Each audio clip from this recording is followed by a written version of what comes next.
بسم اللہ الرحمن الرحیم۔ السلام علیکم دوستو، حضرت سلیمان علیہ السلام کو جو بادشاہت عطا ہوئی، ایسی بادشاہت نہ پہلے کسی کو ملی اور نہ آئندہ کسی کو ملے گی۔ آپ علیہ السلام کی بادشاہت صرف انسانوں پر نہ تھی، بلکہ آپ علیہ السلام نے جنات پر بھی بادشاہت کی۔ ہوائیں بھی آپ علیہ السلام کے تابع تھیں، اور آپ علیہ السلام نے چرند پرند کے اوپر بھی بادشاہت کی ہے، کیونکہ آپ علیہ السلام کو اللہ تعالیٰ نے چرند پرند کی بولی بھی سکھلا دی تھی، اور یہ بادشاہت اللہ تعالیٰ نے حضرت سلیمان علیہ السلام کو ان کی دعا پر عطا فرمائی تھی۔ آج کی ویڈیو میں حضرت سلیمان علیہ السلام کی بادشاہت اور آپ علیہ السلام کی زندگی سے چند دلچسپ، حیرت انگیز اور ایمان افروز واقعات آپ کی خدمت میں پیش کیے جائیں گے۔ آپ علیہ السلام کی زندگی کا ہر واقعہ ہی عجیب اور حیرت انگیز ہے، لہٰذا ویڈیو کو آپ نے بغیر سکپ کیے مکمل دیکھنا ہے۔ دوستو، یاد رہے کہ حضرت سلیمان علیہ السلام حضرت داؤد علیہ السلام کے بیٹے ہیں، اور داؤد علیہ السلام کی وفات پر سلیمان علیہ السلام کو بادشاہت ملی تھی۔ کہتے ہیں حضرت سلیمان علیہ السلام کو اللہ تعالیٰ نے بچپن سے ہی علم و حکمت، فہم و فراست، فطانت و ذہانت اور بے پناہ قوت فیصلہ سے نوازا تھا۔ ایک مرتبہ حضرت داؤد علیہ السلام کے دربار میں دو افراد ایک مقدمہ لے کر حاضر ہوئے۔ ان میں ایک بکری والا اور دوسرا کسان تھا۔ کسان نے دعویٰ کیا کہ اس شخص کی بکریوں نے میرے کھیت میں گھس کر اسے تباہ و برباد کر ڈالا۔ حضرت داؤد علیہ السلام نے اپنے علم و تجربے کے پیش نظر فیصلہ دیا کہ کھیتی کا نقصان بکریوں کے ریوڑ کی قیمت کے برابر ہے، لہذا بکریوں کا پورا ریوڑ بطور تاوان مدعی کو دے دیا جائے۔ فریقین عدالت سے باہر نکلے تو دروازے پر نوعمر حضرت سلیمان علیہ السلام سے ملاقات ہو گئی۔ انہوں نے مقدمے کے بارے میں دریافت کیا اور فیصلہ سن کر دونوں کو لے کر والد محترم کی خدمت میں حاضر ہوئے اور گزارش کی، اگر اجازت ہو تو اس فیصلے سے متعلق اپنی رائے پیش کروں۔ اجازت ملنے پر حضرت سلیمان علیہ السلام بولے، آپ علیہ السلام بکریاں تو کھیت والے کو دے دیں تاکہ وہ ان سے فائدہ اٹھاتا رہے، اور کھیت کی زمین بکریوں والے کے سپرد کر دیں کہ وہ اس میں کاشت کر کے کھیت کو اس حالت میں لے آئے جیسا بکریوں کے چرنے سے پہلے تھا، پھر کھیت واپس کسان کو دے دیں اور بکریاں بکری والے کو۔ حضرت داؤد علیہ السلام کو یہ فیصلہ بہت پسند آیا، اور اسی کا تذکرہ قرآن مجید میں یوں ہوا ہے، اور داؤد اور سلیمان کو یاد کیجئے جبکہ وہ کھیت کے معاملے میں فیصلہ کر رہے تھے کہ کچھ لوگوں کی بکریاں رات کو چر گئی تھیں، اور ہم ان کے فیصلے میں موجود تھے، اور ہم نے اس کا صحیح فیصلہ سلیمان کو سمجھا دیا۔ دوستو، روایات بتاتی ہیں کہ حضرت سلیمان علیہ السلام نے اللہ تعالیٰ سے اپنی بادشاہت کے لیے دعا مانگی تھی، جیسا کہ قرآن مجید میں آپ علیہ السلام کی دعا موجود ہے کہ حضرت سلیمان علیہ السلام نے یوں دعا مانگی، اے میرے پروردگار، میری مغفرت فرما اور مجھے ایسی بادشاہت عطا کر جو میرے بعد کسی کو بھی میسر نہ ہو، بے شک تو بڑا عطا فرمانے والا ہے۔ حضرت سلیمان علیہ السلام کی یہ دعا اللہ کے دین کے غلبے ہی کے لیے تھی، چنانچہ اللہ عز و جل نے دعا قبول فرمائی اور انہیں عظیم الشان حکومت عطا فرمائی۔ آپ ہفتے اقلیم کے بادشاہ تھے، دنیا کی ہر شے آپ علیہ السلام کے مطیع اور فرما بردار تھی۔ ہوا کو حکم دیتے تو وہ مہینوں کا سفر گھنٹوں میں طے کر دیتی، چرند پرند ہر حکم کے تابعداری کے لیے حاضر ہوتے، سرکش جنات ہر وقت ہاتھ باندھے احکامات کی بجا آوری کے لیے تیار رہتے، اور شیاطین زنجیروں میں جکڑے رہتے، جیسا کہ سورہ انبیاء میں ارشاد ہے، اور ہم نے تیز ہوا سلیمان علیہ السلام کے تابع کر دی جو ان کے حکم سے اس ملک میں چلتی تھی جس میں ہم نے برکت دی تھی، یعنی ملک شام، اور ہم ہر چیز سے باخبر ہیں۔ حضرت حسن بصری رحمۃ اللہ علیہ فرماتے ہیں کہ ہوا کے مسخر کرنے کا واقعہ حضرت سلیمان علیہ السلام کے ساتھ اس وقت پیش آیا جب آپ علیہ السلام اپنے لشکری گھوڑوں کے معائنے میں مصروف تھے۔ اس اثناء میں آپ علیہ السلام کی عصر کی نماز فوت ہو گئی، چونکہ اس غفلت کا سبب گھوڑے بنے تھے، لہٰذا انہوں نے اپنے ان خوبصورت اور بیش بہا گھوڑوں کو ذبح کر دیا۔ حضرت سلیمان علیہ السلام نے جب اپنی سواری کے جانور قربان کر دیے تو اللہ تعالیٰ نے انہیں اس سے بہتر سواری عطا فرما دی اور ہوا کو مسخر کر دیا۔ حضرت سلیمان علیہ السلام کے ان گھوڑوں کا واقعہ قرآن مجید کی سورہ اسقاط کی آیت نمبر 31، 32 اور 33 میں یوں موجود ہے، ارشاد باری تعالیٰ ہے، اور ہم نے سلیمان کے لیے ہوا کو مسخر کر دیا کہ صبح کی منزل مہینے بھر کی ہوتی تھی اور شام کی منزل بھی، یعنی حضرت سلیمان علیہ السلام مائے آیان سلطنت اور لشکر تخت پر بیٹھ جاتے، اور جدھر آپ علیہ السلام کا حکم ہوتا ہوائیں اسے اتنی رفتار سے لے جاتی کہ ایک مہینے جتنی مسافت صبح سے دوپہر تک کی ایک منزل میں طے ہو جاتی، اور پھر اسی طرح ایک مہینے کی مسافت دوپہر سے رات تک میں، یعنی اس طرح ایک دن میں 2 مہینوں کی مسافت طے ہوتی۔ ابن ابی حاتم نے حضرت سعید بن جبیر رحمۃ اللہ علیہ سے نقل کیا ہے کہ تخت سلیمانی پر 6 لاکھ کرسیاں رکھی جاتی تھیں، جن پر حضرت سلیمان علیہ السلام کے ساتھ اہل ایمان انسان اور ان کے پیچھے اہل ایمان جنات بیٹھتے۔ پھر پرندوں کو حکم ہوتا کہ وہ تخت پر سایہ کر لیں تاکہ آفتاب کی تپش سے تکلیف نہ ہو۔ ہوا اس عظیم الشان تخت کو اٹھا کر جہاں کا حکم ہوتا وہاں پہنچا دیتی۔ بعض روایات میں ہے کہ اس ہوائی سفر کے وقت پورے راستے حضرت سلیمان علیہ السلام سر جھکائے اللہ کے ذکر و شکر میں مشغول رہتے۔ دوستو، آپ نے سلیمان علیہ السلام کے تخت کا تذکرہ ملاحظہ فرمایا۔ یاد رہے کہ یہ تخت اور ہوا کی حکمرانی سلیمان علیہ السلام کے علاوہ کسی نبی یا کسی بادشاہ کو نصیب نہیں ہوئی۔ دوستو، آئیے اب مختصراً تذکرہ کرتے ہیں سلیمان علیہ السلام کے لیے جنات اور شیاطین کے تسخیر کا۔ پہلے بھی ذکر ہوا ہے کہ اللہ تعالیٰ نے جنات اور شیاطین کو بھی حضرت سلیمان علیہ السلام کا تابع اور فرما بردار بنا دیا تھا، جو نوکروں چاکروں کی طرح آپ علیہ السلام کا ہر حکم بجا لاتے۔ وہ آپ علیہ السلام کے لیے سمندر کی تہ سے قیمتی موتی، ہیرے، جواہرات نکال لاتے۔ حضرت سلیمان علیہ السلام کو بڑی اور خوبصورت عمارتیں بنانے کا شوق تھا، چنانچہ وہ آپ علیہ السلام کے حکم پر شاندار عمارتیں بناتے۔ اگر ان میں سے کوئی سرکشی کرتا تو حضرت سلیمان علیہ السلام اسے سزا دیتے اور زنجیروں میں جکڑ دیتے، جیسا کہ سورہ انبیاء کی آیت نمبر 82 میں اللہ تعالیٰ کا ارشاد ہے، ہم نے بہت سے شیاطین بھی ان کے تابع کیے تھے جو ان کے فرمان سے غوطے لگاتے تھے اور اس کے سوا بھی بہت سے کام کرتے تھے، اور ان کے نگہبان ہم ہی تھے۔ دوستو، آپ کو بتاتے چلیں کہ ان جنوں میں بھی 2 طرح کے جنات تھے۔ ایک تو اہل ایمان تھے جو اپنے نبی علیہ السلام کا ہر حکم مذہبی فریضہ سمجھ کر پورا کرتے، لیکن جو جن کافر تھے انہیں شیاطین کہا گیا۔ وہ اپنے کفر اور سرکشی کے باوجود حضرت سلیمان علیہ السلام کے تابع فرمان تو رہتے، لیکن ان سے نقصان کا بھی اندیشہ تھا، اس لیے اللہ تعالیٰ نے ان کی حفاظت فرمائی۔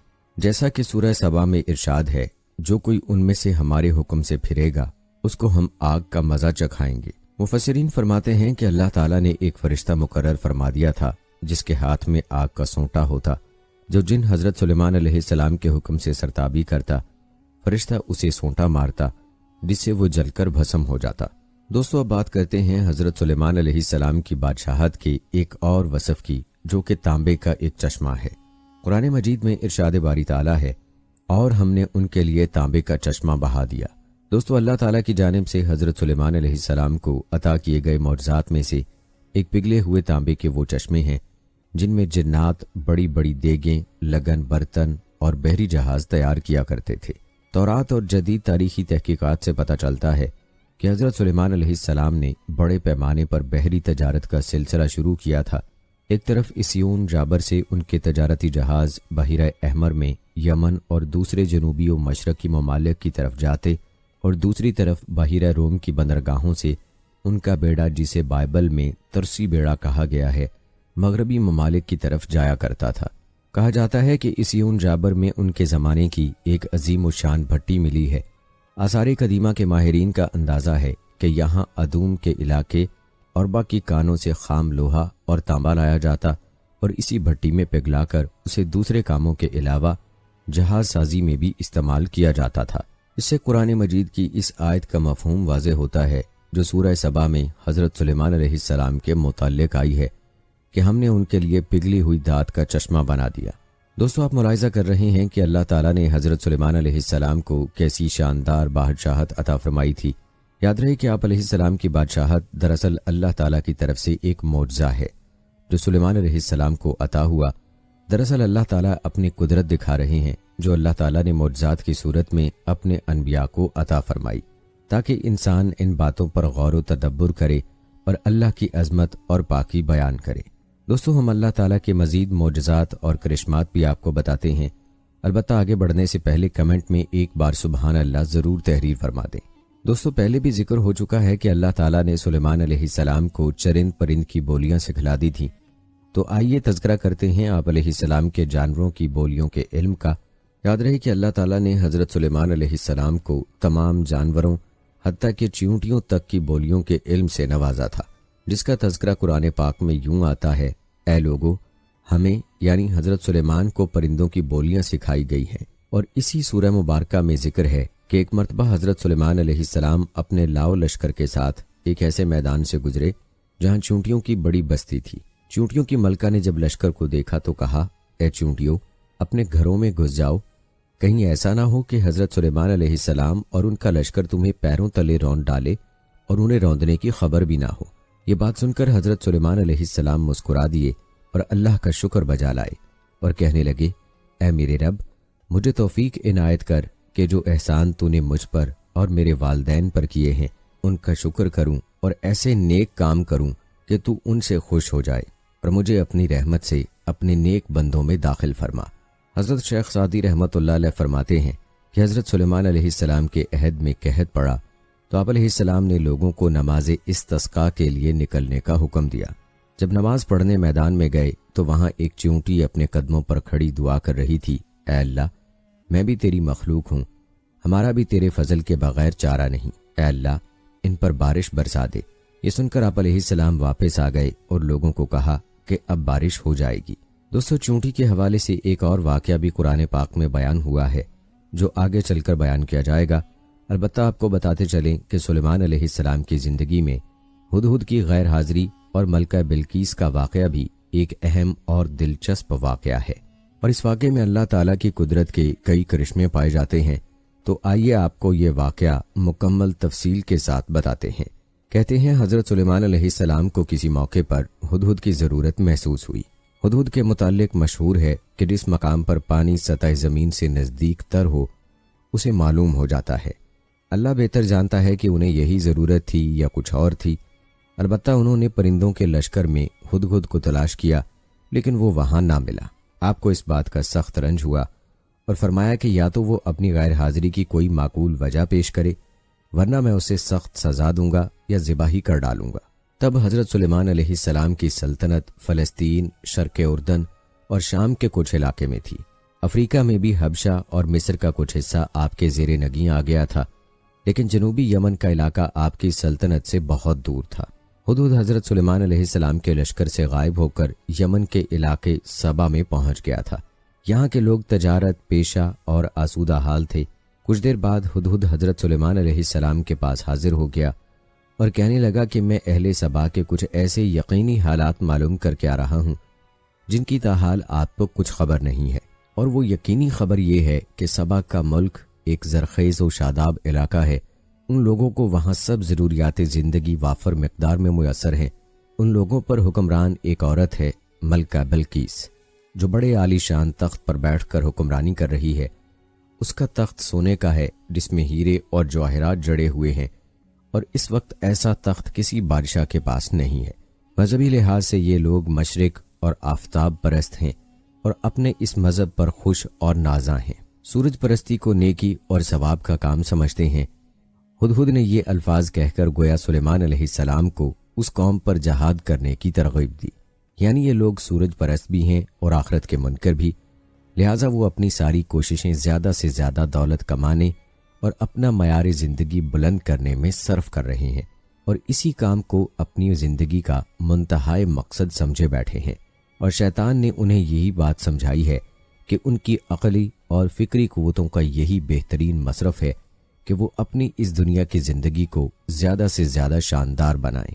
ہدہد نے ملکہ سبا کے متعلق یوں خبر دی تھی کہ اس کا عرش عظیم ہے۔ اللہ تعالیٰ نے فرمایا، عرش عظیم تو صرف اللہ کا ہے، اس کے عرش کے مقابلے میں کسی کا تخت عظیم نہیں ہو سکتا، نہ ہی اللہ کے مقابلے میں آفتاب یا دوسری اشیاء کو الہ کہا جا سکتا ہے یا کسی ایسی چیز کو سجدہ کیا جا سکتا ہے۔ سلیمان علیہ السلام نے ہدہد کا جواب یا اس کی معذرت سن کر فرمایا، میں تمہیں ایک خط لکھ کر دیتا ہوں، یہ خط لے جا کر دربار میں جاؤ اور اس کے درباریوں کے سامنے پھینک دو، پھر انتظار کی خاطر ایک طرف ہٹ جاؤ، پھر دیکھنا کہ اس خط کا ان پر رد عمل کیا ہوتا ہے، اور واپس آ کر مجھے اس رد عمل کے مطابق اطلاع بھی دو۔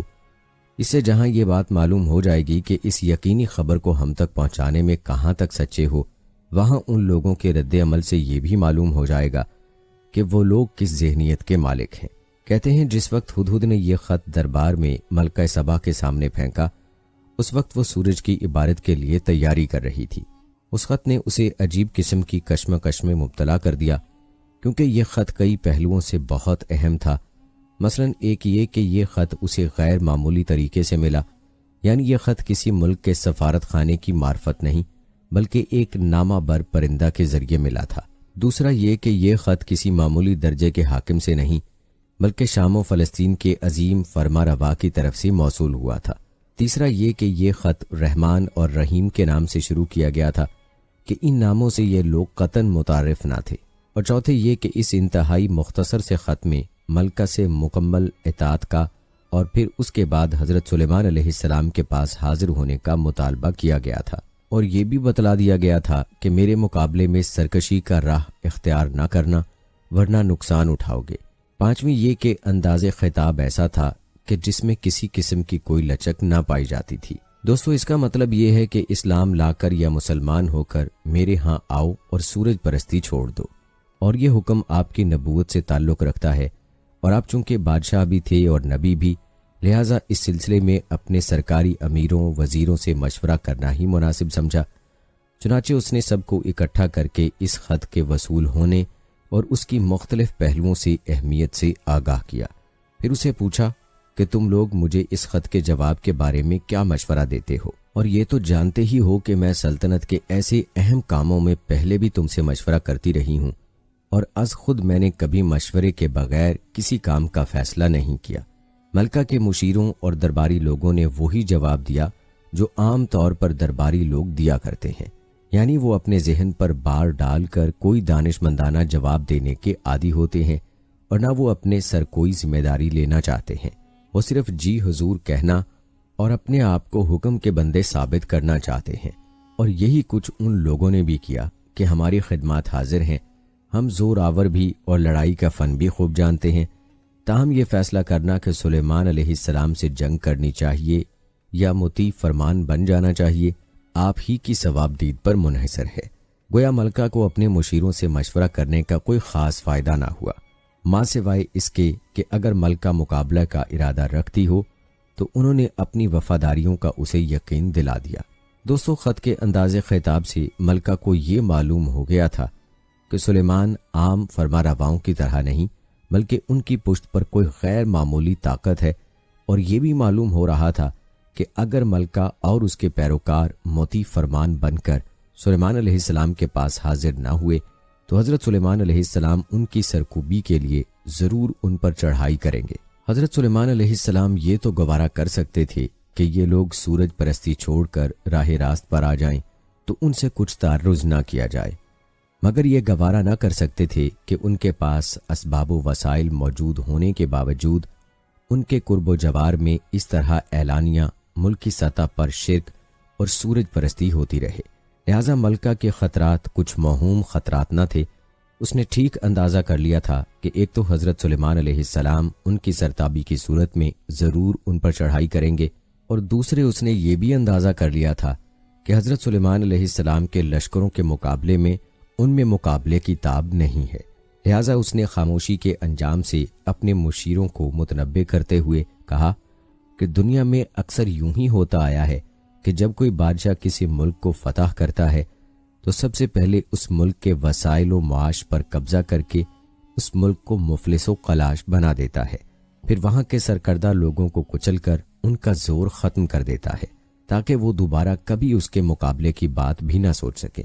اس طرح وہ اس مفتوحہ ملک کے تمام سیاسی، تمدنی اور معاشی وسائل پر قبضہ کر کے اس ملک کی طاقت کو عملاً ختم کر کے اپنی طاقت میں اضافہ کر لیتا ہے، جس کا نتیجہ یہ ہوتا ہے کہ اکابرین مملکت یا تو موت کے گھاٹ اتار دیے جاتے ہیں یا پھر انہیں ذلیل و رسوا ہو کر رہنا پڑتا ہے۔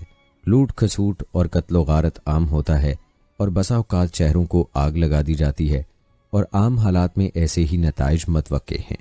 دوستو، ملکہ کی اس تقریر سے یہ تو صاف واضح تھا کہ وہ مقابلے کے لیے تیار نہیں، مگر وہ فوری طور پر مطیع فرمان ہونے پر بھی آمادہ نہ تھی۔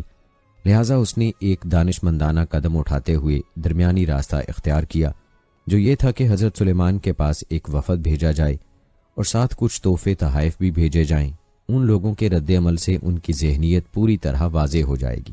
چنانچہ اس نے ہدیے کی صورت میں بہت سامان و دولت، کچھ سونے کی اینٹیں اور کچھ نوادرات بھیجے، اور وفد کے لیے ایسے آدمی کا انتخاب کیا جو بہت خوبصورت تھے، اور اس سے دراصل وہ حضرت سلیمان علیہ السلام کا امتحان لینا چاہتی تھی وہ کس قسم کی اشیاء کا شوق رکھتے ہیں، نیز یہ کہ اگر وہ دنیا دار بادشاہ ہیں تو تحائف قبول کر لیں گے۔ اس صورت میں اس سے جنگ بھی لڑی جا سکتی ہے، اور نبی ہے تو تحفے قبول نہیں کرے گا، نہ اس سے مقابلہ ممکن ہوگا۔ جب یہ وفد تحائف لے کر حضرت سلیمان علیہ السلام کے پاس حاضر ہوا تو آپ نے یہ تحفے قبول کرنے سے انکار کر دیا اور انہیں واضح طور پر بتلا دیا کہ مال و دولت سے مجھے کچھ غرض نہیں، نہ ہی میں مال و دولت کی رشوت لے کر اپنے ارادے سے باز رہ سکتا ہوں۔ میں یہ دولت لے کر کیا کروں گا؟ وہ تو میرے پاس پہلے ہی تم سے بہت زیادہ موجود ہے۔ یہ تمہارے تحفے تمہیں ہی مبارک ہوں۔ اور فرمایا تمہارے لیے صرف 2 صورتیں ہیں کہ تم مسلمان ہو کر میرے پاس آ جاؤ، اس صورت میں تمہارا ملک تمہارے ہی پاس رہے گا۔ مجھے کوئی اپنی سلطنت بڑھانے کا شوق نہیں ہے، بلکہ میں شرک کا استحصال کر کے تمہیں اللہ کا فرما بردار بنانا چاہتا ہوں، ورنہ پھر دوسری یہ صورت ہے کہ ہم تم لوگوں پر ایک پرزور حملہ کریں گے جس کی تم تاب نہ لا سکو گے۔ اس صورت میں تمہارا جو حشر ہو سکتا ہے وہ تم خود ہی سمجھ سکتے ہو۔ جب یہ وفد واپس آیا اور تحائف کی واپسی اور حضرت سلیمان علیہ السلام سے گفتگو کی تفصیلات ملکہ سبا نے سنی تو انہیں اچھی طرح معلوم ہو گیا کہ حضرت سلیمان علیہ السلام کوئی دنیا دار بادشاہ نہیں، وہ آپ کی شان و شوکت اور اس کے ساتھ ساتھ خدا ترسی کے قصے پہلے بھی سن چکی تھی۔ تحائف کی واپسی اور وفد کے تاثرات نے تائید مزید کر دی، لہذا ملکہ سبا نے یہی مناسب سمجھا کہ ایسے پاکیزہ سیرت بادشاہ کے حضور خود حاضر ہونا چاہیے۔ چنانچہ اس نے حضرت سلیمان علیہ السلام کو یروشلم میں عنقریب اپنے حاضر ہونے کی اطلاع بھیج دی۔ جب حضرت سلیمان علیہ السلام کو ملکہ سبا کے آپ کے ہاں آنے کی اطلاع مل گئی تو آپ نے چاہا کہ ملکہ سبا کا وہی تخت جس کے متعلق ہدہد نے کہا تھا کہ وہ بڑا عظیم الشان ہے، اس کے آنے سے پہلے پہلے یہاں اپنے پاس منگوا لیا جائے۔ یاد رہے کہ جنات آپ علیہ السلام کے تابع فرمان تھے اور وہ یہ کام کر بھی سکتے تھے۔ اس سے حضرت سلیمان علیہ السلام کا مقصد یہ تھا کہ تبلیغ کے ساتھ ساتھ ملکہ کو کوئی ایسی نشانی بھی دکھلا دی جائے جس سے ملکہ پر پوری طرح واضح ہو جائے کہ وہ محض ایک دنیا دار فرما روا نہیں، بلکہ اللہ نے انہیں بہت بڑی بڑی نعمتوں اور فضیلتوں سے نوازا ہے، اور اسے یقین ہو جائے کہ آپ صرف ایک سلطنت کے فرما روا ہی نہیں بلکہ اللہ کے نبی بھی ہیں۔ دوستو، یاد رہے کہ آپ علیہ السلام کے دربار میں انسان، جن اور پرند سب حاضر ہوتے تھے۔ آپ نے سب درباریوں کو مخاطب کر کے پوچھا، تم میں سے کون ہے جو ملکہ سبا کے یہاں پہنچنے سے پہلے پہلے اس کا تخت یہاں اٹھا لائے؟ ایک بھاری قد و قامت والا جن بول اٹھا، آپ تو ملکہ کے آنے سے پہلے کی بات کرتے ہیں، میں اس تخت کو آپ کے یہ دربار برخاست کرنے سے پہلے پہلے یہاں آپ کے پاس لا سکتا ہوں۔ مجھ میں ایسی طاقت ہے، علاوہ ازیں میں اس تخت کے قیمتی جواہر، ہیرے وغیرہ چراؤں گا بھی نہیں، پوری ایمانداری کے ساتھ وہ تخت آپ کے پاس لا حاضر کروں گا۔ ابھی اس دیو ہیکل کی بات ختم نہ ہو پائی تھی کہ دربار میں ایک اور شخص بول اٹھا کہ میں اس تخت کو کم سے کم وقت میں آپ کے پاس لا سکتا ہوں۔ آپ اگر آسمان کی طرف نگاہ دوڑائیں پھر نگاہ نیچے لوٹائیں تو صرف اتنی مدت میں وہ تخت آپ کے قدموں میں پڑا ہوگا۔ وہ شخص کون تھا؟ جن یا انسان؟ وہ کتاب کون سی تھی؟ الکتاب یعنی لوح محفوظ تھی، یا قرآن تھا، یا کوئی اور کتاب تھی؟ وہ علم تقدیر الہی کا علم تھا یا کسی اور قسم کا علم تھا؟ یہ ایسے سوالات ہیں جن کا جواب قرآن و حدیث میں نہیں ملتا، اور غالباً اس کی وجہ یہ ہے کہ یہ باتیں سمجھنا انسان کی محدود عقل سے ماورا ہے۔ بعض مفسرین کہتے ہیں کہ وہ شخص آپ کا وزیر آصف بن برخیا تھا۔ کتاب سے مراد کتاب سماوا ہے اور اسم اعظم یا اللہ کے اسماء اور کلام اللہ کی تاثیر سے واقف تھا، لیکن یہ سب قیاس آرائیاں ہیں۔ البتہ نتیجہ قرآن نے واضح طور پر بتلا دیا کہ وہ شخص اپنے دعوے میں بالکل سچا تھا، اور فی الواقع اس نے چشم زدن میں ملکہ بلقیس کا تخت حضرت سلیمان علیہ السلام کے پاس لا حاضر کیا تھا۔ کہتے ہیں ملکہ بلقیس جب حضرت سلیمان علیہ السلام کے دربار میں پہنچی تو اسے تخت دکھا کر پہلا سوال ہی یہ کیا گیا کہ کیا تمہارے پاس بھی ایسا تخت ہے؟ وہ بڑی عقل مند عورت تھی، اس نے فوراً پہچان لیا کہ یہ تخت اسی کا ہے۔ البتہ اس میں کچھ تبدیلیاں کر لی گئی تھیں، لہٰذا اس نے جواب بھی سوال کے مطابق دیتے ہوئے کہا کہ یہ تو بالکل ویسا ہی لگتا ہے۔ اگر اس سے یہ سوال کیا جاتا کہ کیا یہ تیرا تخت ہے، تب وہ یہ جواب دیتی کہ ہاں یہ میرا ہی تخت ہے۔ اس امتحان سے حضرت سلیمان علیہ السلام نے اس کے عقل مند ہونے کا اندازہ کر لیا۔ اس سوال کے بعد جو بات سلیمان علیہ السلام اسے سمجھانا چاہتے تھے اس کا اس نے خود ہی اظہار کر دیا اور کہنے لگی، یہ عرش کے یہاں لانے کا کام واقعی معجزانہ ہے جو آپ کی نبوت پر دلیل ہے، لیکن ہمیں تو اس سے پہلے ہی آپ کے متعلق بہت کچھ معلومات حاصل ہو چکی ہیں اور ہم آپ کے تابع فرمان بن کر ہی یہاں آئے ہیں۔ یہ بلقیس کی عقل کا دوسرا امتحان تھا۔ حضرت سلیمان علیہ السلام نے اپنے محل کا صحن کچھ اس انداز سے بنوایا تھا جس کے اوپر شیشہ جڑا ہوا تھا، لیکن جب کوئی شخص محل میں داخل ہوتا تو اس کا زاویہ نگاہ ایسا ہوتا تھا کہ اسے وہ صحن ایک گہرے پانی کا حوض معلوم ہوتا تھا جس میں پانی لہریں مار رہا ہو، اور اس کی کیفیت کچھ ایسی تھی جیسے کسی دور سے دیکھنے والے کو ریت کا تودا یا سراب ٹھاٹھے مارتا ہوا پانی نظر آتا ہے۔ آپ نے بلقیس سے فرمایا کہ چلو اب محل میں چلیں۔ بلقیس نے جب صحن کا یہ نظارہ دیکھا تو اسے پانی کا گہرا حوض سمجھ کر اپنی پنڈلیوں سے اپنے پائنچے اٹھا لیے۔ تب سلیمان علیہ السلام نے اسے بتلایا کہ پائنچے اوپر چڑھانے کی ضرورت نہیں، یہ پانی کا حوض نہیں بلکہ شیشے کا چکنا فرش ہے۔ گویا وہ اس امتحان میں دھوکہ کھا گئی، یعنی جس طرح میں نے شیشے کے صحن کو پانی کا لہریں مارنے والا گہرا حوض سمجھ کر غلطی کھائی ہے، اسی طرح میں اور میری قوم سورج کی چمک اور دمک دیکھ کر اسے معبود سمجھنے لگے۔ تو یہ بھی ہماری فاش غلطی اور اپنے آپ پر ظلم تھا۔ دوستو، بلقیس جو اللہ رب العزت پر ایمان لائی تو یہ اس کی بصیرت تھی، اور کئی واقعات پہلے ایسے گزر چکے تھے جن سے اسے یہ یقین ہوتا جا رہا تھا کہ سلیمان علیہ السلام واقعی حق پر ہیں اور اللہ کے نبی ہیں، اور اس کے مذہب کی بنیاد باطل پر ہے۔ سب سے پہلے تو اس نے خط کے مضمون سے یہ نتیجہ اخذ کیا تھا کہ اس قسم کا خط بھیجنے والا کوئی عام فرمانروا نہیں ہو سکتا۔ پھر جس نامہ بر یعنی ہدہد کے ذریعے اسے یہ خط پہنچا تھا وہ بھی ایک غیر معمولی بات تھی، اور تحائف کی واپسی سے بھی اس نے یہ اندازہ لگا لیا تھا کہ وہ کوئی دنیا دار فرمانروا نہیں، نیز یہ کہ وہ کبھی اس کے مقابلے کی تاب نہ لا سکے گی۔ پھر تحائف لانے والے وفد نے جو عظیم فرمانروا کے منکسرانہ مزاج اور پاکیزہ سیرت کے حالات بیان کیے تھے تو ان باتوں سے بھی وہ شدید متاثر ہو چکی تھی۔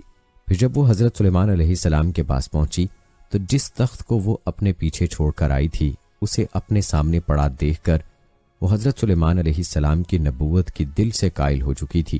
اب محل میں داخلے کے وقت جس چیز نے اسے سب سے زیادہ متاثر کیا وہ یہ چیز تھی کہ اتنا بڑا فرمانروا جس کے پاس اس سے کئی گنا زیادہ مال و دولت اور عیش و عشرت کے سامان موجود ہیں، وہ اس قدر اللہ کا شکر گزار اور منکسر المزاج اور متواضع بھی ہو سکتا ہے۔ ان سب باتوں نے مل کر اسے مجبور کر دیا کہ وہ حضرت سلیمان علیہ السلام کے سامنے اب برملا اپنے ایمان لانے کا اعلان کر دے، اور یوں ملکہ بلقیس نے حضرت سلیمان علیہ السلام کی پیروی اختیار کر لی اور اللہ کی ذات پر ایمان لے آئی۔ دوستو، یاد رہے کہ ملکہ بلقیس کا یہ واقعہ حضرت سلیمان علیہ السلام کی بادشاہت کے اہم واقعات میں سے ہے جو آپ نے ملاحظہ کیا۔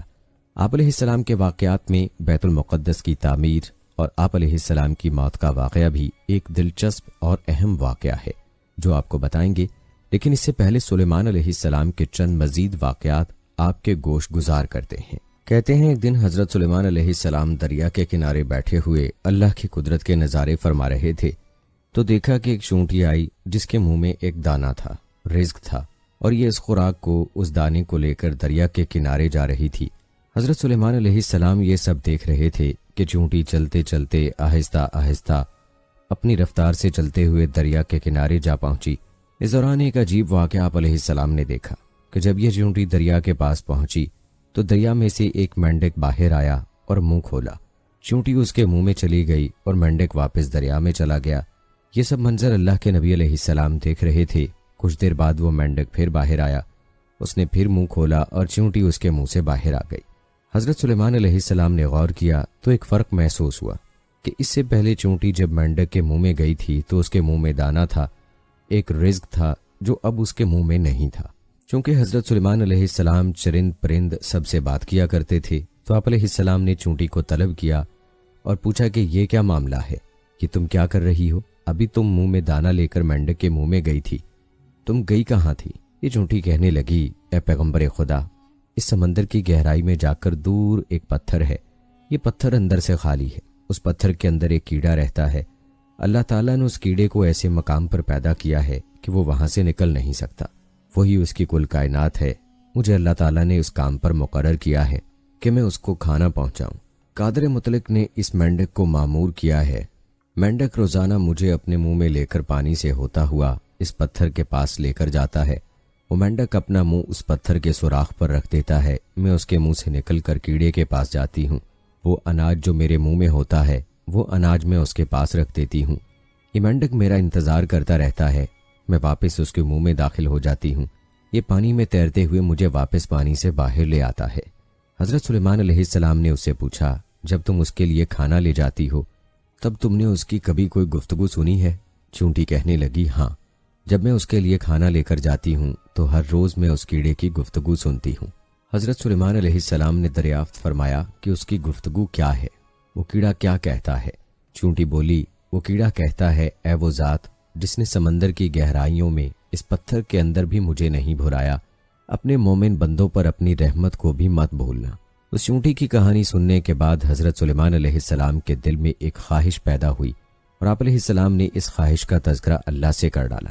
حضرت سلیمان علیہ السلام کی یہ خواہش کیا تھی اور اللہ نے کیا جواب دیا، اور حضرت سلیمان علیہ السلام توبہ پر کیوں مجبور ہوئے، آئیے آپ کو بتاتے ہیں۔ یاد رہے کہ سلیمان علیہ السلام کی یہ خواہش خدا نہ خواستہ کسی تکبر کی وجہ سے نہیں تھی، بلکہ اللہ تعالیٰ سے محبت کے سبب تھی، مخلوقات سے محبت کے سبب تھی۔ آپ علیہ السلام کی خواہش تھی کہ ایک دفعہ اللہ کی مخلوق کو میں کھانا کھلاؤں گا اور اللہ تعالیٰ کے دیے ہوئے رزق ہی میں سے کھلاؤں گا۔ لہٰذا حضرت سلیمان علیہ السلام اللہ سے ہم کلام ہوئے اور عرض کیا کہ اے میرے معبود، تو مجھے اجازت دے کہ میں تیری تمام مخلوقات کو پورے سال کا کھانا کھلاؤں، ان کی دعوت کروں۔ اے میرے رب، یہ میری خواہش ہے۔ تو اللہ تعالیٰ نے ان کے پاس وحی بھیجی اور فرمایا، اے سلیمان، تو اس پر ہرگز قدرت نہیں رکھتا۔ حضرت سلیمان علیہ السلام نے ایک مرتبہ پھر درخواست کی، مجھے صرف 7 دن کی ہی اجازت دیں کہ میں آپ کی مخلوقات کو کھانا کھلا سکوں۔ اللہ تبارک و تعالیٰ نے ایک مرتبہ پھر فرمایا، اے سلیمان، تو اس پر قدرت نہیں رکھتا۔ حضرت سلیمان علیہ السلام نے تیسری مرتبہ پھر فرمایا، اے میرے پروردگار، مجھے صرف 1 دن کی ہی اجازت دیں کہ میں آپ کی تمام مخلوقات کو کھانا کھلا سکوں۔ اللہ تبارک و تعالیٰ نے تیسری مرتبہ پھر فرمایا، اے سلیمان، تو اس پر قدرت نہیں رکھتا۔ بہرحال اللہ تعالیٰ نے حضرت سلیمان علیہ السلام کو 1 دن کی اجازت دے دی کہ وہ دنیا کی تمام مخلوقات کو کھانا کھلائیں۔ جب آپ علیہ السلام کو اجازت مل گئی تو آپ علیہ السلام نے تمام جنات کو اور انسانوں کو حکم دیا کہ وہ تمام کے تمام ان چیزوں کو جو زمین پر حلال ہیں، یعنی گائے، بیل، بکریاں، دمبے وغیرہ وغیرہ، اور ان تمام چیزوں کو جو جن سے حیوان میں سے ہیں، یعنی پرندے وغیرہ، ان سب کو جمع کر لیں۔ جنات اور انسانوں نے مل کر ان تمام چیزوں کو حضرت سلیمان علیہ السلام کے سامنے پیش کر دیا۔ بڑی بڑی دیگیں تیار کی گئیں، پھر ان جانوروں کو ذبح کیا گیا اور ان کو پکایا گیا۔ آپ علیہ السلام نے ہواؤں کو حکم دیا کہ کھانے پر شیریں اور دھیمے انداز میں چلتی رہے تاکہ کھانا خراب نہ ہو جائے۔ ہوا چونکہ حضرت سلیمان علیہ السلام کے ماتحت تھی، اس لیے ہوا شیرین اور دھیمے انداز میں ان کھانوں پر چلتی رہی۔ اس کے بعد حضرت سلیمان علیہ السلام نے دسترخوان بچھایا جس کی لمبائی اتنی زیادہ تھی کہ اگر ایک انسان اس کے سرے سے چلنا شروع کرتا تو دوسرے سرے تک پہنچنے میں اس کو 1 مہینے کا وقت گزر جاتا، اور اتنی ہی اس دسترخوان کی چوڑائی بھی تھی۔ جب تمام چیزیں تیار ہو چکیں تو اللہ تبارک و تعالیٰ نے حضرت سلیمان علیہ السلام کے پاس وحی بھیجی اور فرمایا، اے سلیمان، تو مخلوقات میں سے کس سے دعوت شروع کرے گا؟ اب حضرت سلیمان علیہ السلام نے فرمایا، اے میرے پروردگار، میں دریا کے جانوروں سے شروع کروں گا۔ تو اللہ تعالیٰ نے سمندر کی ایک مچھلی کو حکم دیا کہ وہ حضرت سلیمان علیہ السلام کی دعوت کھائے، کیونکہ آج ان کے لیے حضرت سلیمان علیہ السلام کی طرف سے دعوت ہے۔ مچھلی نے سر اٹھایا اور کہنے لگی، اے سلیمان، میں نے سنا ہے تو نے ضیافت کا دروازہ کھول دیا ہے اور آج تو میری ضیافت کرے گا۔ حضرت سلیمان علیہ السلام نے فرمایا، اے مچھلی، تو نے ٹھیک سنا ہے، آ جاؤ اور کھانا شروع کرو۔ وہ مچھلی آگے بڑھی اور دسترخوان کے ایک سرے سے کھانا شروع کر دیا۔ مچھلی نے اس قدر کھایا کہ وہ کچھ ہی دیر میں سارے کا سارا دسترخوان ہی صاف کر دیا، اور اس کے بعد آواز لگائی، اے سلیمان، مجھے کھانا کھلاؤ اور میرا پیٹ بھرو، میرا پیٹ ابھی تک نہیں بھرا۔ حضرت سلیمان علیہ السلام نے فرمایا، تو سارا کھا گئی اور اس سے بھی تیرا پیٹ نہیں بھرا؟ تو مچھلی نے کہا، اے سلیمان، کیا مہمان کے لیے میزبان کا جواب اس طرح سے ہوتا ہے؟ اے سلیمان علیہ السلام، آپ خوب جان لیجئے، جو کھانا آپ نے کئی روز سے بنایا تھا، جس کھانے کو آپ کو بنانے میں کئی دن لگ گئے تھے، اتنا کھانا میرا پروردگار 1 دن میں مجھے 3 مرتبہ پہنچاتا ہے، اور آج تک کبھی بھی اس میں کمی نہیں ہوئی۔ اس لیے اے سلیمان علیہ السلام، آج میرے کھانے سے روکنے کا سبب تو بنا ہے، کیونکہ رزق تو نے اپنے ذمے لے لیا تھا اور تو نے میرے کھانے میں کمی کر لی۔ اسی وقت حضرت سلیمان علیہ السلام اللہ تبارک و تعالیٰ کے سامنے سجدے میں گر پڑے اور کہنے لگے، پاک ہے وہ ذات جو کفالت کرنے والی ہے مخلوق کی روزیوں کے ساتھ، مخلوق جانتے بھی نہیں کہ کہاں سے آتا ہے۔ دوستو، بے شک ہمارا رزق صرف اور صرف اللہ ہی کی طرف سے ہے، چنانچہ ہمیں رزق صرف اسی سے مانگنا چاہیے، اور کبھی اپنے مال و دولت اور وزارت کے بلبوتے پر انسان کو ناز نہیں کرنا چاہیے کہ میرے پاس مال ہے، منصب ہے، بلکہ سب کچھ ہونے کے باوجود بھی اللہ سے مانگتے رہنا چاہیے، کیونکہ ہر چیز کا مالک اور ہماری روزی کا رازق صرف اور صرف اللہ ہے۔ دوستو، بیان کیا گیا واقعہ بھی حضرت سلیمان علیہ السلام کے دور کا حیرت انگیز اور سبق آموز واقعہ تھا۔ آئیے آپ کو حضرت سلیمان علیہ السلام کے دور کی ایک اور چونٹی کا واقعہ بھی سناتے ہیں کہ جس کا تذکرہ اللہ رب العزت نے قرآن پاک میں بھی فرمایا ہے۔ روایات میں آتا ہے کہ حضرت سلیمان علیہ السلام جب اپنے لشکروں کو لے کر چلے اور ایک جنگل پر گزر ہوا جہاں چونٹیوں کا لشکر تھا، لشکر سلیمان علیہ السلام کو دیکھ کر ایک چونٹی نے دوسری چونٹیوں سے کہا کہ جاؤ اپنے اپنے سوراخوں میں چلی جاؤ، کہیں ایسا نہ ہو کہ لشکر سلیمان چلتا ہوا تمہیں روند ڈالے اور انہیں علم بھی نہ ہو۔ حضرت حسن فرماتے ہیں اس چونٹی کا نام ہرمس تھا، یہ بنو شابان کے قبیلے سے تھی بھی لنگڑی بقدر بھیڑیے کہ اسے خوف ہوا کہیں سب روندی جائیں گی اور پس جائیں گی۔ یہ سن کر حضرت سلیمان علیہ السلام کو تبسم بلکہ ہنسی آ گئی، اور اسی وقت اللہ تعالیٰ سے دعا کی کہ اے اللہ، مجھے اپنی ان نعمتوں کا شکریہ ادا کرنا الہام کر جو تو نے مجھ پر انعام کی ہے، مثلاً پرندوں اور حیوانوں کی زبان سکھا دینا وغیرہ، نیز جو نعمتیں تو نے میرے والدین پر انعام کی ہیں کہ وہ مسلمان مومن ہوئے وغیرہ، اور مجھے نیک عمل کرنے کی توفیق دے جن سے تو خوش ہو، اور جب میری موت آ جائے تو مجھے اپنے نیک بندوں اور بلند رفقا میں ملا دے جو تیرے دوست ہیں۔ حضرت سلیمان علیہ السلام چونکہ جانوروں کی بولیاں سمجھتے تھے، اس کی بات کو بھی سمجھ گئے اور بے اختیار ہنسی آ گئی، اور اللہ کو اس چونٹی کی یہ ادا بہت ہی پسند آئی کہ اس نے اپنے قبیلے کی باقی چونٹیوں کی فکر کی، لہٰذا اللہ رب العزت نے اس چونٹی کا تذکرہ اپنی مبارک کتاب قرآن کریم میں بھی فرمایا، اور اس چونٹی کے نام کی پوری صورت قرآن پاک میں نازل فرمائی۔ دوستو، حضرت سلیمان علیہ السلام کے دور کی ایک اور چونٹی کا تذکرہ بھی کتابوں میں ملتا ہے۔ ابن ابی حاتم میں ہے کہ ایک مرتبہ حضرت سلیمان علیہ السلام استسقاء کے لیے نکلے تو دیکھا کہ ایک چونٹی الٹی لیٹی ہوئی اپنے پاؤں آسمان کی طرف اٹھائے ہوئے دعا کر رہی ہے کہ اے اللہ، ہم بھی تیری مخلوق ہیں، پانی برسنے کی محتاجی ہمیں بھی ہے، اگر پانی نہ برسا تو ہم ہلاک ہو جائیں گے۔ یہ دعا اس چونٹی کی سن کر آپ نے لوگوں میں اعلان کیا، لوٹ چلو، کسی اور ہی کی دعا سے تم پانی پلائے گئے۔ دوستو، معلوم ہوا کہ اللہ تعالیٰ کی تمام مخلوقات اللہ کی تسبیح بیان کرتی ہیں اور اللہ سے دعائیں بھی مانگتی ہیں، اللہ کو پکارتی ہیں، لیکن افسوس کہ آج کا مسلمان غفلت میں ڈوبا ہوا ہے اور اس کو اللہ سے مانگنے اور اللہ سے باتیں کرنے کا وقت ہی نہیں ملتا، جو سخت خسارے کی بات ہے۔ دوستو، یہ تھے چند واقعات حضرت سلیمان علیہ السلام کی زندگی سے جو آپ کے معجزات اور آپ علیہ السلام کی بادشاہت سے متعلق تھے۔ اب تذکرہ کرتے ہیں بیت المقدس کی تعمیر کا اور سلیمان علیہ السلام کی وفات کے حیرت انگیز واقعے کا۔ دوستو، یاد رہے کہ اللہ کے ہر کام میں کوئی نہ کوئی حکمت پوشیدہ ہوتی ہے، اللہ کا کوئی کام ایسا نہیں ہے جو حکمت سے خالی ہو۔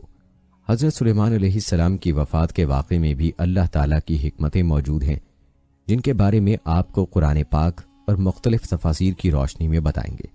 لیکن پہلے حضرت سلیمان علیہ السلام کی وفات کا حیرت انگیز واقعہ ملاحظہ فرمائیں۔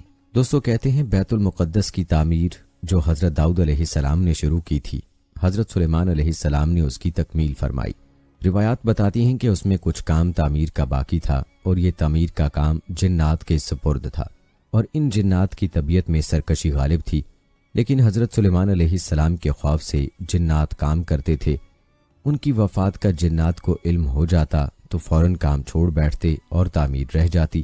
اس کا انتظام حضرت سلیمان علیہ السلام نے بِإِذْنِ ربانی یہ کیا کہ جب موت کا وقت آیا تو موت کی تیاری کر کے اپنی محراب میں داخل ہو گئے، جو شفاف شیشے سے بنی ہوئی تھی، باہر سے اندر کی سب چیزیں نظر آتی تھیں۔ حضرت سلیمان علیہ السلام اپنے معمول کے مطابق عبادت کے لیے ایک عصا کا سہارا لے کر کھڑے ہو گئے۔ آپ علیہ السلام اس انداز سے کھڑے ہوئے کہ روح پرواز کرنے کے بعد بھی آپ علیہ السلام کا جسم مبارک اس عصا کے سہارے اپنی جگہ جمع رہا، اسی حالت میں حضرت سلیمان علیہ السلام کی روح وقت مقررہ پر قبض کر لی گئی، مگر وہ اپنے عصا کے سہارے اپنی جگہ جمے رہے اور باہر سے ایسے نظر آتے کہ عبادت میں مشغول ہیں۔ آپ علیہ السلام کا جنات پر اس قدر روب تھا کہ جنات کی یہ مجال نہ تھی کہ پاس آ کر دیکھتے، لہٰذا وہ سلیمان علیہ السلام کو زندہ سمجھ کر کام میں مشغول رہے، یہاں تک کہ سال بھر گزر گیا اور تعمیر بیت المقدس کا بقیہ کام پورا ہو گیا۔ بیت المقدس کا کام پورا ہونے پر اللہ تعالیٰ نے گھن کے کیڑے کو، جو دیمک کی طرح ہی ایک کیڑا ہوتا ہے اور قرآن کریم نے اس کو دابۃ الارض کے نام سے موسوم کیا ہے، عصائے سلیمانی پر مسلط کر دیا۔ اس کیڑے نے عصا کی لکڑی کو اندر سے کھا کر کمزور کر دیا۔ یوں عصے کا سہارا ختم ہوا تو سلیمان علیہ السلام کا جسم مبارک گر گیا۔ اس وقت جنات کو ان کی موت کی خبر ہوئی۔ دوستو، یہ تھا حضرت سلیمان علیہ السلام کی موت کا عجیب واقعہ کہ آپ علیہ السلام کی روح قبض ہو جانے کے بعد بھی ایک عرصے تک آپ علیہ السلام کا جسم مبارک آپ علیہ السلام کے محراب میں اللہ کے حکم سے اپنی حالت پر موجود رہا۔ آپ علیہ السلام کی موت کے اس واقعے میں کیا کیا حکمتیں پوشیدہ ہیں، اس حوالے سے مختلف مفسرین کی تفاسیر آپ کو بتاتے ہیں۔ دوستو، یہاں یہ بات سوچنے کی ہے کہ حضرت سلیمان علیہ السلام، جن کو ایسی بے مثل حکومت و سلطنت حاصل تھی کہ صرف ساری دنیا پر ہی نہیں بلکہ جنات اور طیور اور ہوا پر بھی ان کی حکومت تھی، مگر ان سب سامانوں کے باوجود موت سے ان کو بھی نجات نہ تھی، اور یہ کہ موت تو مقررہ وقت پر آنی تھی جو آ کر رہی۔ اسی لیے تو کہا جاتا ہے کہ موت ایسی اٹل حقیقت ہے کہ جس کا انکار کسی کو نہیں۔ دوستو، حضرت سلیمان علیہ السلام کی موت کے واقعے کی ایک بڑی حکمت یہ تھی کہ جنات کو اللہ تعالیٰ نے دور دراز کی مسافت چند لمحات میں قطع کر لینے کی قوت عطا فرمائی تھی، اور بہت سے ایسے حالات و واقعات سے واقف ہوتے تھے جن کو انسان نہیں جانتے تھے۔ جب وہ انسانوں کو ان واقعات کی خبر دیتے تو انسان یہ سمجھتے تھے کہ یہ غیب کی خبر ہے، اور جنات کو بھی علم غیب حاصل ہے۔ لیکن حضرت سلیمان علیہ السلام کی موت کے اس عجیب واقعے نے اس بات کی حقیقت کھول دی، اور خود جنات کو بھی پتہ چل گیا، اور سب انسانوں کو بھی، کہ جنات عالم الغیب نہیں ہیں، کیونکہ ان کو غیب کا علم ہوتا تو حضرت سلیمان علیہ السلام کی موت سے 1 سال پہلے ہی باخبر ہو جاتے۔ اس بات کا تذکرہ قرآن پاک کی سورہ سبا کی آیت نمبر 14 میں یوں ہوا ہے، جس کا ترجمہ یہ ہے: پھر جب ہم نے سلیمان علیہ السلام پر موت کا حکم صادر فرما دیا تو ان یعنی جنات کو ان کی موت پر کسی نے آگاہی نہ کی سوائے زمین کی دیمک کے جو ان کے عصا کو کھاتی رہی۔ پھر جب آپ کا جسم زمین پر آ گیا تو جنات پر ظاہر ہو گیا کہ اگر وہ غیب جانتے ہوتے تو اس ذلت انگیز عذاب میں نہ پڑے رہتے۔ دوستو، اس آیت سے ثابت ہوتا ہے کہ حضرت سلیمان علیہ السلام کی نعش مبارک زمین پر کچھ عرصے کے لیے موجود رہی، جو کہ سڑنے گلنے سے محفوظ رہی، کیونکہ اللہ تعالیٰ نے انبیاء کرام کے جسموں کو پاک اور صاف بنایا ہے اور مٹی کو حرام قرار دیا ہے کہ وہ نبیوں کے جسموں کو چھوئے بھی۔ دوستو، تفسیر ضیاء القرآن میں حضرت سلیمان علیہ السلام کی وفات کی حکمتوں کو یوں بیان کیا گیا ہے کہ جنات غیب دانی کا دعویٰ کیا کرتے تھے، اور اس وجہ سے وہ انسانوں پر اپنا روب بٹھاتے اور انہیں طرح طرح کی ایسی باتیں بتاتے جن کا تعلق امور غیبیہ سے ہوتا۔ اللہ تعالیٰ کی غیرت نے ان کا بھانڈا چوراہے میں پھوڑ دیا۔ حضرت سلیمان علیہ السلام کو اس وقت موت سے ہمکنار کیا جب وہ عصا پر ٹیک لگائے مصروف عبادت تھے۔ آپ کی روح پرواز کر گئی، لیکن آپ کا جسم مبارک عصا کے سہارے جوں کا توں کھڑا رہا۔ جنات جو آپ کے حکم سے بڑے کٹھن اور مشقت طلب کاموں میں جتے ہوئے تھے اور آپ کے خوف سے سستی نہ کر سکتے تھے، وہ آپ کو کھڑا دیکھتے تو سمجھتے کہ آپ زندہ سلامت ہیں، ذرا غفلت برتی تو کھال ادھیڑ لیں گے۔ اسی طرح پورا سال گزر گیا۔ حکم الہی سے دیمک نے عصا کو چاٹنا شروع کر دیا۔ نیچے سے اوپر تک اسے کھوکھلا کرنے میں 1 سال کا عرصہ بیت گیا۔ جب وہ بالکل کھوکھلا ہو گیا اور آپ کا بوجھ نہ سہار سکا تو ٹوٹ گیا، اور آپ علیہ السلام نیچے زمین پر آ رہے۔ تب جنات کو پتا چلا کہ جس کے خوف سے انہوں نے اپنے آپ کو مصیبت میں مبتلا رکھا وہ تو عرصے سے وفات پا چکے ہیں، تو اب ان کے دعوے کی حقیقت فاش ہو گئی۔ نیز وہ لوگ جو ان جنات کی غیب دانی کے دعوے کو سچا سمجھ رہے تھے، انہیں بھی پتا چل گیا کہ یہ اپنے دعوے میں سراسر جھوٹے ہیں، یعنی تمام جنوں پر یہ حقیقت واضح ہو گئی کہ ان کے سردار جو غیب دانی کی لافیں مارا کرتے تھے، وہ بالکل جھوٹے تھے۔ اگر انہیں غیب کا علم ہوتا تو وہ سال بھر اپنی جان کو اس مصیبت میں نہ ڈالے رکھتے۔ یا اس کا مفہوم یہ ہے کہ لوگوں پر یہ حقیقت کھل گئی کہ جنات کو غیب کا کوئی علم نہیں۔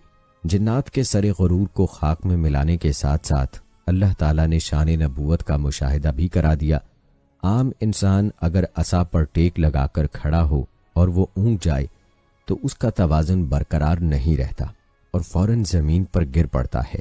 پھر موت کے بعد چہرے کی رنگت بدل جاتی ہے، جسم میں طرح طرح کے تغیرات رونما ہونے لگتے ہیں، لیکن یہاں آپ سال بھر ٹیک لگائے کھڑے رہے، چہرہ اسی طرح پھول کی طرح شگفتہ رہا، بدن بالکل تر و تازہ رہا، تعفن اور بوسیدگی تو دور، لباس بھی ویسے ہی پاک صاف رہا، نہ موسم گرما کی حدت، لو اور حبس نے جسد اطہر کو متاثر کیا اور نہ موسم سرما کا کوئی اثر ظاہر ہوا۔ اللہ تعالیٰ نے بے بصیرت لوگوں کو ظاہری آنکھوں سے مشاہدہ کرا دیا کہ نبی کی ظاہری زندگی کا جاہو جلال تو تم دیکھتے رہے، اب اس کے انتقال کے بعد بھی اس کی شان رفیع کو دیکھو۔ اسی طرح تفسیر عثمانی میں حضرت سلیمان علیہ السلام کی وفات کا تذکرہ یوں ہوا ہے۔ فرماتے ہیں حضرت سلیمان علیہ السلام جنوں کے ہاتھ سے مسجد بیت المقدس کی تجدید کرا رہے تھے، جب معلوم کیا کہ میری موت آ پہنچی، جنوں کو نقشہ بتا کر آپ ایک شیشے کے مکان میں دروازہ بند کر کے عبادت الہی میں مشغول ہو گئے، جیسا کہ آپ کی عادت تھی کہ مہینوں خلوت میں رہ کر عبادت کیا کرتے تھے۔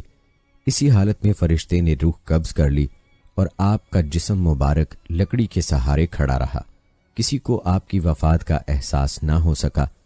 وفات کے بعد مدت تک جن بدستور تعمیر کرتے رہے، جب تعمیر پوری ہو گئی تو جس عصا پر ٹیک لگا رہے تھے دیمک کے کھانے سے گرا، تب سب کو وفات کا حال معلوم ہوا۔ اس سے جنات کو خود اپنی غیب دانی کی حقیقت کھل گئی اور ان کے معتقد انسانوں کو بھی پتہ لگ گیا کہ اگر انہیں غیب کی خبر ہوتی تو کیا اس ذلت آمیز تکلیف میں پڑے رہتے۔ حضرت سلیمان علیہ السلام کی وفات کو محسوس کرتے ہی کام چھوڑ دیتے۔ اس سے یہ بھی ظاہر ہو گیا کہ شیاطین وغیرہ کی تسخیر کچھ حضرت سلیمان علیہ السلام کا کسی کمال نہ تھا، محض فضل عزدی تھا جو اللہ چاہے تو موت کے بعد ایک لاش کے حق میں بھی قائم رکھ سکتا ہے۔ نہیں، سلیمان علیہ السلام پر زندگی میں جو انعامات ہوئے تھے یہ اس کی تکمیل ہوئی کہ موت کے بعد بھی ایک ضروری حد تک انہیں جاری رکھا گیا اور بتلا دیا کہ پیغمبروں کے اٹھائے ہوئے کاموں کو اللہ تعالیٰ کس تدبیر سے پورا کرتا ہے۔ واضح رہے کہ شان نبوت کا نظارہ اللہ تعالیٰ نے کرایا۔ کبھی کبھار شہداء کی قبریں قدرتی طور پر سیلاب وغیرہ سے کھل جاتی ہیں تو ان کا دیدار ہو جاتا ہے، مگر یہ اللہ کی حکمت سے ہوتا ہے، کسی انسانی کوشش یا عمل سے نہیں، کیونکہ ہم کو حکم ہے میتوں کو دفن کریں، لہٰذا فوری طور پر قبروں کو بند کر دیا جاتا ہے۔